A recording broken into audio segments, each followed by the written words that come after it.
ಈ ಒಂದು baby food ರೆಸಿಪಿನ ನಿಮ್ಮ ಮಗುಗೆ ಮಾಡಿಕೊಡಿ.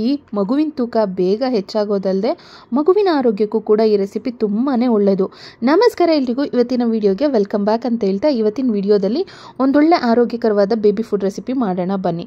ಈ ಬೇಬಿ ಫುಡ್ ರೆಸಿಪಿ ಮಾಡೋದಕ್ಕೆ ಬೇಕಾಗಿರೋವಂಥದ್ದು ಮೊದಲನೇದಾಗಿ ಕ್ಯಾರೆಟ್, ಅದ್ರ ಜೊತೆಗೆ ಆಲೂಗೆಡ್ಡೆ, ಒಂದು ಚಿಕ್ಕ ಈರುಳ್ಳಿ ಮತ್ತು ಪಾಲಕ್ ಸೊಪ್ಪನ್ನು ತೊಗೊಂಡಿದ್ದೀನಿ. ಈಗ ಮೊದಲನೇದಾಗಿ ಕ್ಯಾರೆಟನ್ನು ಕ್ಲೀನಾಗಿ ತೊಳೆದು ಈ ರೀತಿ ಹಿಂಭಾಗದಲ್ಲಿ ಕಟ್ ಮಾಡಿ ಪೀಲರ್ನ ತೊಗೊಂಡು ಕ್ಯಾರೆಟ್ನ ಸಿಪ್ಪೆನೆಲ್ಲ ತೆಗೆದಿದ್ದೀನಿ.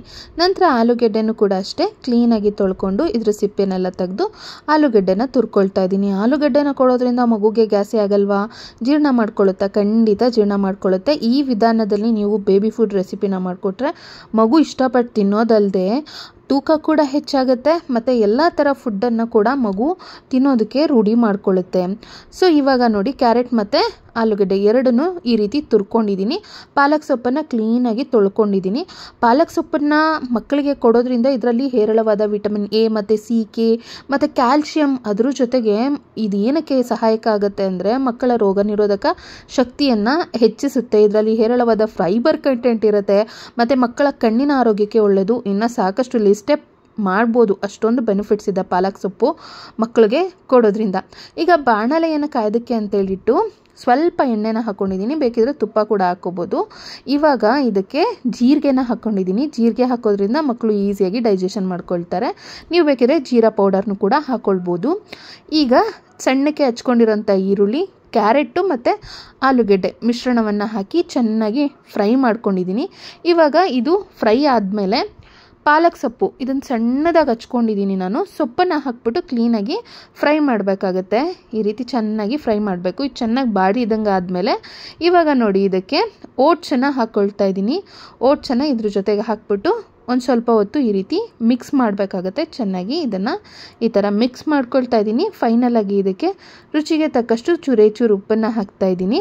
ಉಪ್ಪನ್ನು ಹಾಕಿದ ನಂತರ ನೀರನ್ನು ಹಾಕಬೇಕಾಗತ್ತೆ. 1.5 ಲೋಟ ಆಗೋಷ್ಟು ನೀರನ್ನು ಹಾಕ್ತಾ ಇದ್ದೀನಿ.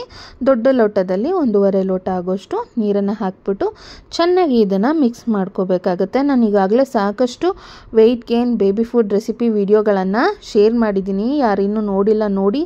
ಎಲ್ಲ ಕೂಡ ಅಷ್ಟೇ ಮಗುವಿನ ಆರೋಗ್ಯಕ್ಕೆ ಮತ್ತು ತೂಕ ಹೆಚ್ಚಾಗೋದಕ್ಕೂ ಕೂಡ ಹೆಲ್ಪ್ ಮಾಡೋವಂಥ ರೆಸಿಪಿಗಳೇ.